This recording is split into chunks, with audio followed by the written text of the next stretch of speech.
Karen. So are you ready? I This am. is just kind of 30 minutes for her to get her feelings, her side of the story, from things she wants to let us know about with the transportation program. So Sure, I just Take it away. wanted to take up some time to kind of share with you. I have been made aware of some concerns that you have and requests for information to provide. So what I wanted to do today, and I have brought with me some of our folks from SAFE, Russell Scruggs, who is our Chief Workforce Development Officer, Greg Patterson, who coordinates the transportation program, Sam Royster, who is on the board at SAFE, our president of our board, Jesse Cleveland, Karen Harris, who is our Chief Financial Officer, Greer Bisignani, who is our Operations Supervisor, and Nancy Dixon, who is our Chief Operations Officer.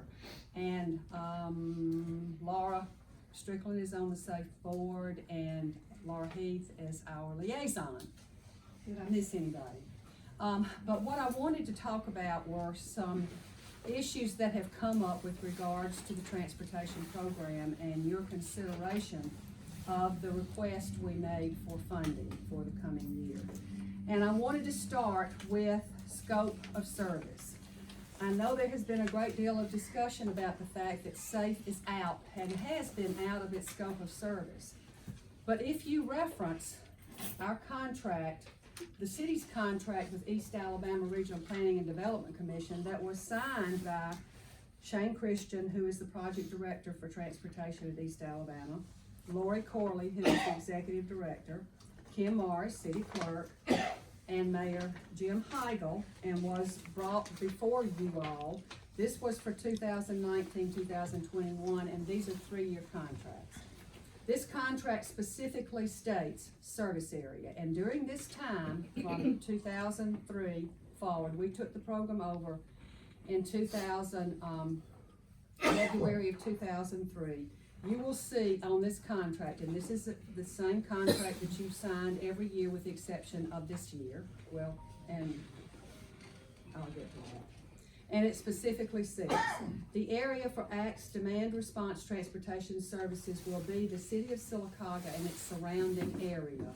JARC, which is the Job Access Reverse Commute, which is the program that provides free transportation to anyone who is seeking employment, who is 150% of poverty, or who is training in any way, and that says JARC shall cover Talladega County. Now, your scope of service, currently, JARC does not exist. JARC ended. It was a federally funded program through state DHR and ALDOT. It was a program that we sat together with the city of Sylacauga, Trish Carden and some others, and discussed the implementation of this program. And I'm going to show you the impact in just a bit about the impact of the JARC program. The JARC program went away federally. It has been replaced by the TANF Jobs program. The TANF Jobs program in your contract for this year says Sylacauga and the surrounding area, and then you have a separate addendum that you just approved. In fact, I was at the council meeting for the TANF Jobs program, which is Talladega County. So we do not operate out of the scope of the contract that you have with East Alabama and the contract that you have with SAFE. And when we, back in 2003, in February of 2003, when SAFE officially took over the transportation program, the transportation program was a department of the city of Sylacauga. We know that because the people that were employed by the transportation program were through the Civil Service Board. And they received all the salary and wages and benefits that were a part of that designation. When we took the program over, those employees remained that were already employed, remained employees of the city of Sylacauga. And SAFE entered into a management agreement with the city of Sylacauga, thus the contract. It remained your transportation program, a department of the city of Sylacauga. It has never been SAFE's program. You outsourced this program to SAFE for management purposes. So, in 2003, February 2003, we began operating the transportation program for the city of Sylacauga, and here is one of the councilmen that was part of that initial ask of SAFE. We didn't ask for it. It was a part of answering a need within the city of Sylacauga. And again, when we took it over, it was never intended to line SAFE's pockets. And trust me, it does not line SAFE's pockets. There is no money that doesn't come to the city of Sylacauga on a cost reimbursement basis, and I will talk about that in just a bit when I share with you the financials that we have to share and show how your money has been used and the contracts that you have provided for such service. But I have these documents. If you'd like copies of them, I'm more than happy to provide them to you. There were some questions too with regards to contract for services and how much those contracts were through the years. Those contracts, and I have copies, have been $85,000 for 19 years. There was 1 year that it was $80,000, and that was in 2018. And I have the contracts here if you'd like to review them. There were also some concerns with regards to fares and regards to SAFE's response to how we did operations and whether or not we stayed within the scope of the operations and whether or not we had communicated certain things with the city of Sylacauga. I have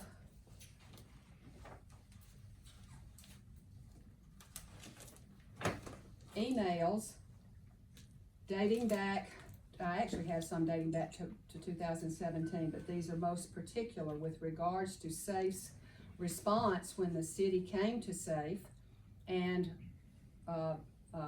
Councilman Perriman requested that we take a look at how we were doing business and the fares and such. And I have emails dated May. Again, in July, continued responses from SAFE to the city requesting an opportunity to meet together. There's a request from Councilman Perriman requesting that we be able to meet with the city with regards to the concerns that they had, and at that point in time, the concern that the city had that we were over budget $40,000 plus. We responded, and I have the emails that demonstrate that. We responded, we cut our budget by $40,000, and we also put together a plan. We assessed and put together a plan for the city with regards to altering any fare box collection, fare box fees and such. It was never acted on. I have the emails.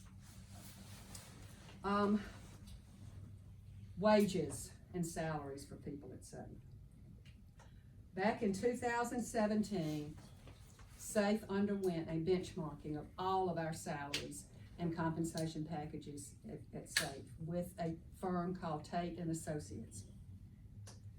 Once that benchmarking was done, we presented it, and I have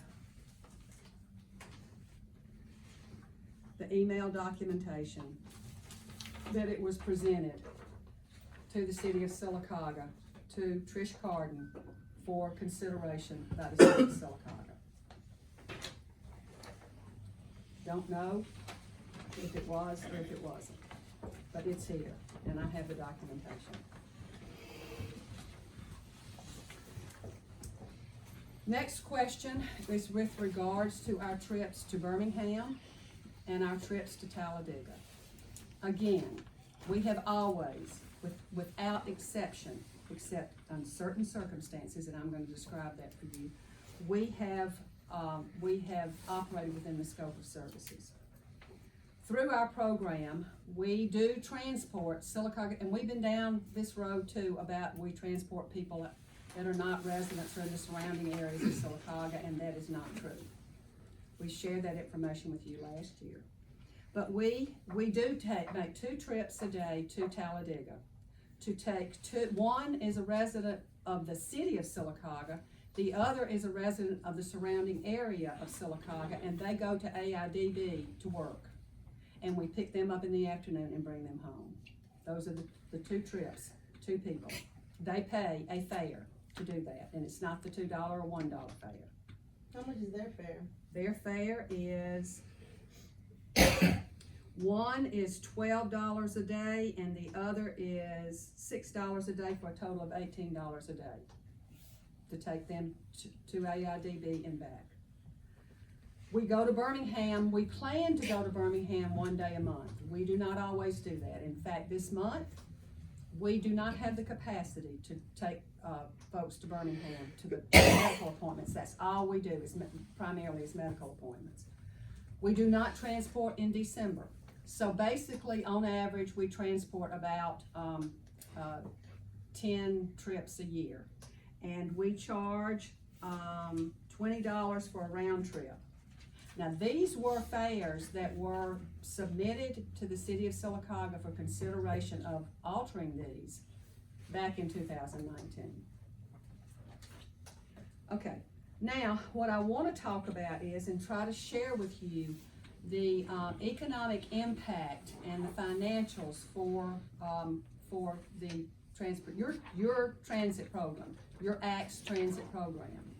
And so I hope that you will see that your transit program has a tremendous impact on the economic health and well-being of this community.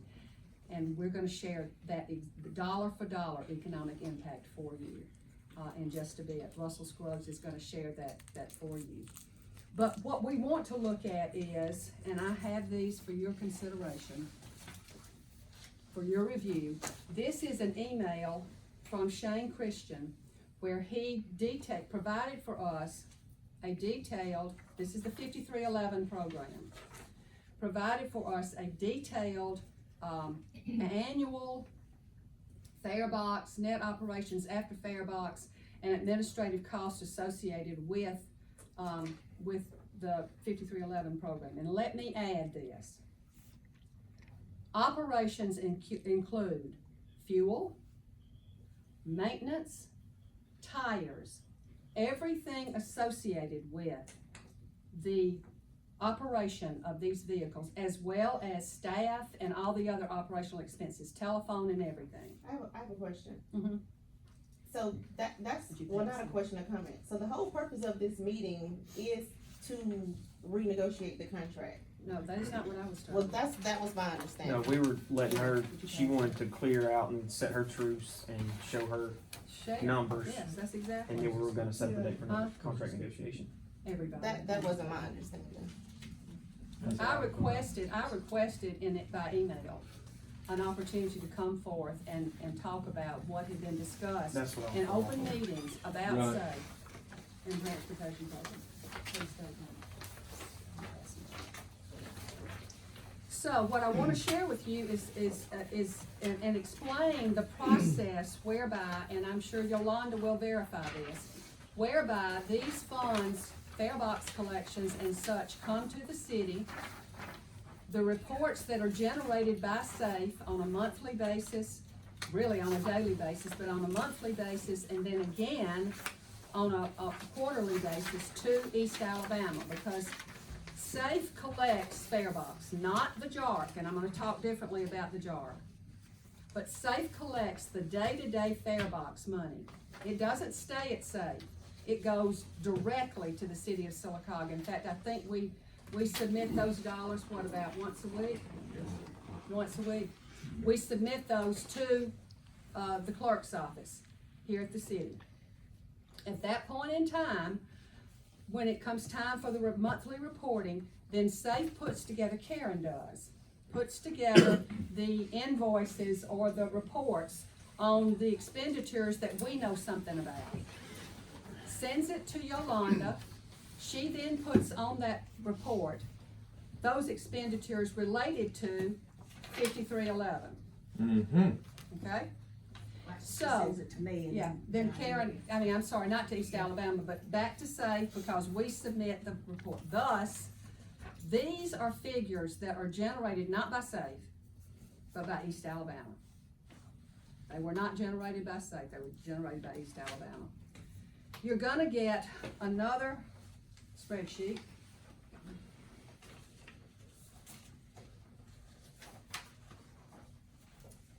that is going to detail for you your 5311 match program.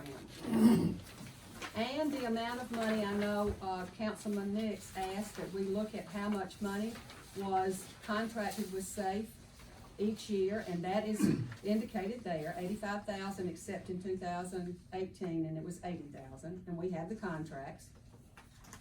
So I want you to take a look. First of all, I want to tell you that over the last 18 years, the Farebox collection that include the JART, and I have that document as well. The JART funds that were generated by your transit program through JART equaled $1.4 million to the program for operations, and operations includes everything.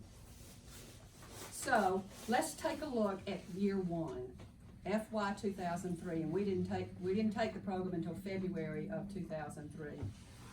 We were in negotiations prior to that. So the Farebox collection, including the fares that your seniors and your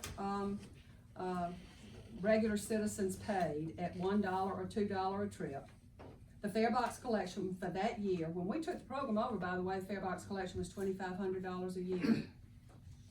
Farebox collection was $18,300.30. Now, the net operations after Farebox, that's after Farebox, see, because the Farebox pays, JART was reimbursed to the city from East Alabama based on $1 a mile and $25 an hour. The net operations after Farebox was $44,456.39. That's how much come back to the city, correct? No, that's how much went out. Went out, got you. Okay? All right. But, and this is the but, this is a share program. So when those invoices are submitted to East Alabama, 50% comes back to the city. So the city is only out that year $22,228.20. Now let's look at admin. Admin was $3,538.97. Yes, that's East Alabama, but it's charged to the city, and that is an 80-20 split. The city pays 20%, East Alabama, the grant pays 80%. So the city was out $707.79. The total amount that the city expended that year was $22,935.99. Now, take yourself to the budget, $85,000. Take yourself to the difference, and that was the money you did not spend, $64.01. Now, this is 70% of the transit budget. This is the 5311, okay? 70%. Now it's 80% is 5311 and 20% is senior. Track all the way down. Farebox. Oh, it's not on this one. Just a minute. Let me see. Farebox. Farebox collection for 20 years is $1,677,632.24.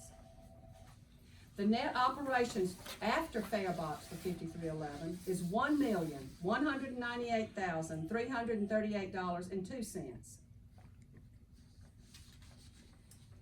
You also need to know, as we look at this, that in 2010, ARA paid $31,444 of your operating expenses.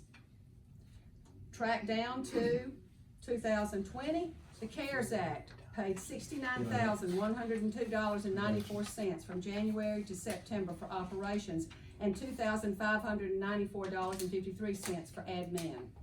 You didn't pay it. CARES Act did. Now let's look at 2021. CARES Act paid all of those expenses. Wow. CARES Act, well, they paid the share, yes. CARES Act in 2022 paid for operations, for admin, for 5311. Okay? So, let's factor down all the way the difference, all the way down to the bottom. The city had budgeted and contracted with SAFE for $1,695,000. And they did not spend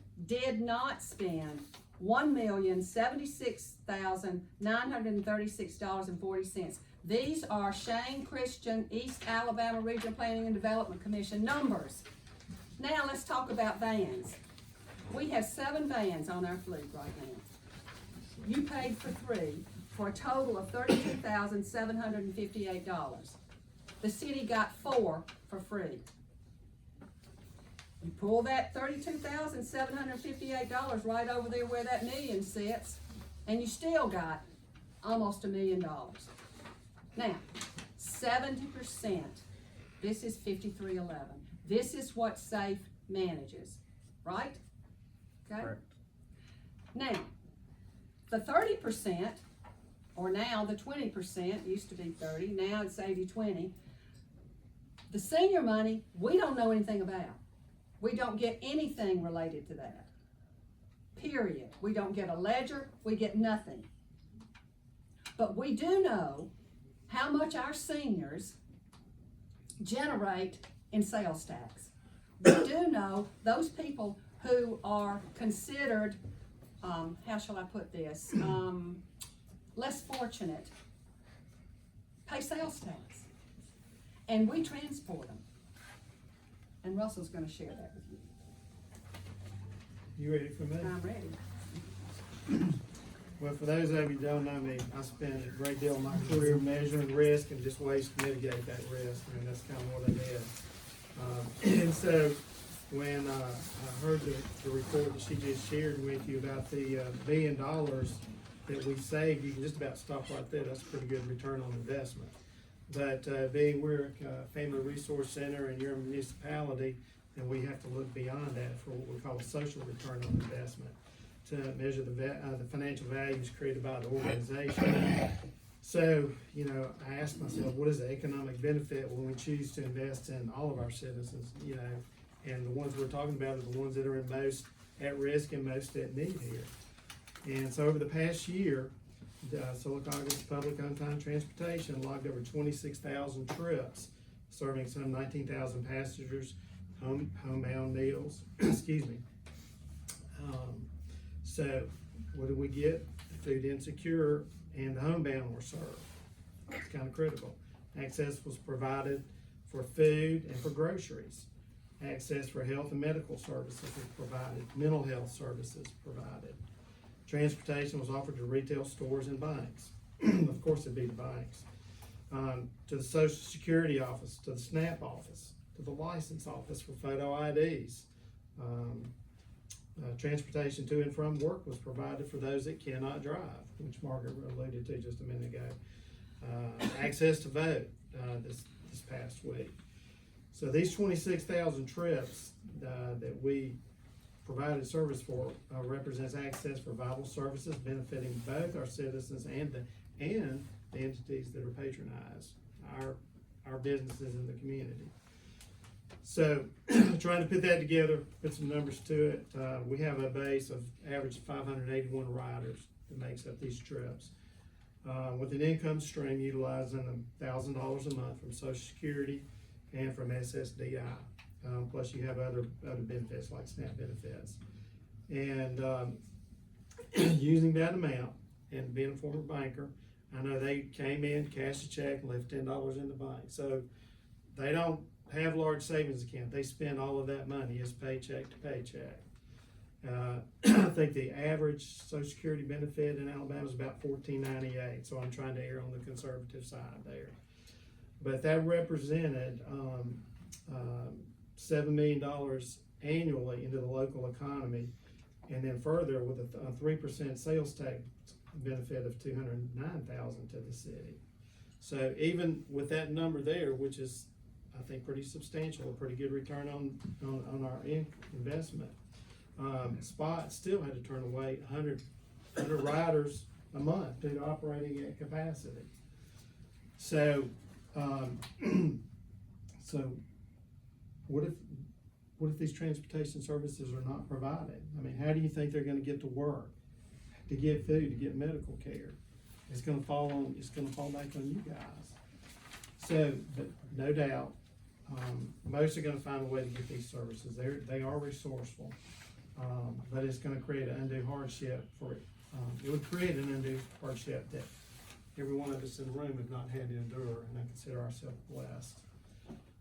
So, many of our riders in the community, they also have needs, that can be met through SAVE. And, then on campus, in the Sullivan Court community, who's better qualified than us to provide this service? We have a lot that will just walk in, because most have phones, but some don't. So, it's beneficial to be able to walk down and set the service up. And, excuse me, I wanna add finally, that, Safe's ecosystem for the past 25 years, has been built around several primary pillars, including workforce development. For those of you that don't know, it's an earn to learn model. So we get them jobs out at NEMAC, we've got the CNA, we've got phlebotomy, just to name a few. This past year, we've graduated 100 candidates into the workforce with an average wage of $13.50 an hour. The high-low, anywhere from $9.50 an hour to $26 an hour.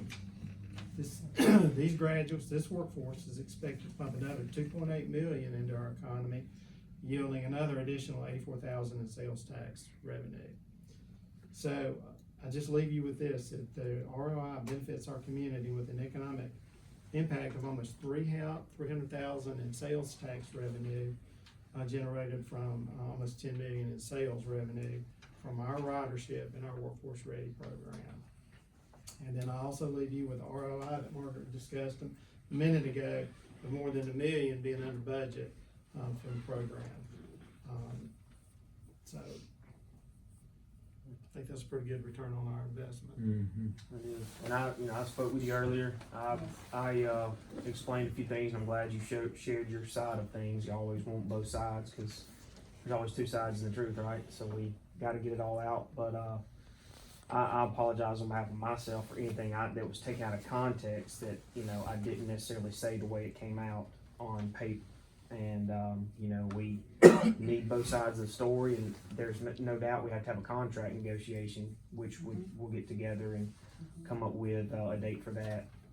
And my idea also was to have because the entire money, where she said, the 30%, now 20% is going unknown to them, and ledgers are going unseen. And what I recommended was having some kind of, whatever you want to call it, committee, board, association, that has safe representatives, a council representative, and whomever else would come up with their own meeting schedule and meet once a month, quarter, whatever they choose, to go over this process and see where they stand. And it will benefit us as a council as well, knowing kind of in real time where our money's at, or what, if there's a problem, to be on the horizon, to be watching for.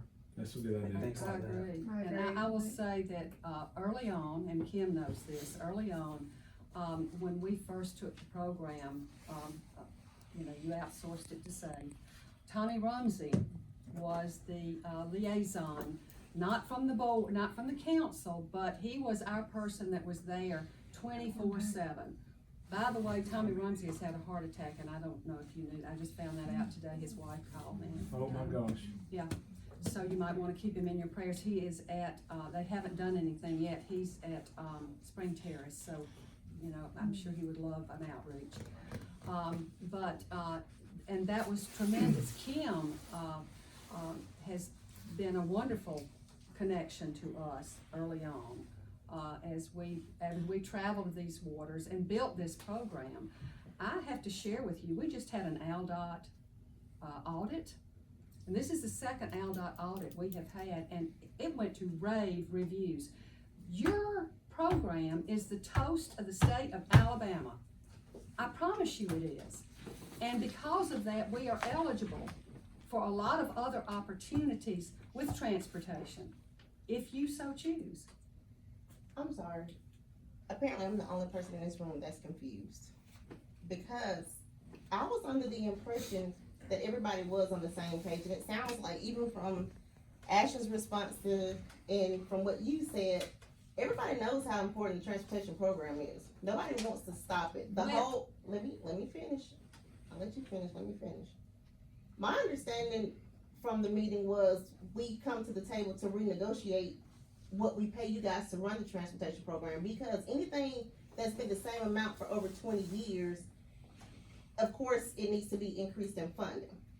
My whole problem with it is if there's an agreement or whatever, a memorandum of understanding in place or a set amount that's in place, we can't pay that amount. If there's a contract in place for a certain amount and then we come back and ask for an additional amount, then something's not working. There's no contract in place. We'll understand it or agreement. There's an There's agreement nothing in place right now. well, there needs to be. Yes, there is. That's As what, of September, the end of September. The city Mr. Chairman.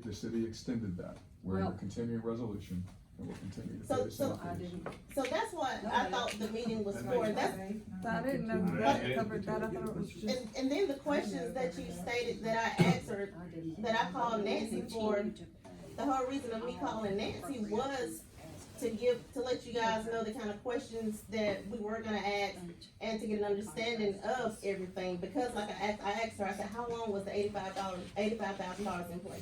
And I was just telling her things like that, so that way we would know how much more we needed to give you guys to run it. So everybody's on the same page. I mean, we know how important it is, and nobody wants to get rid of it.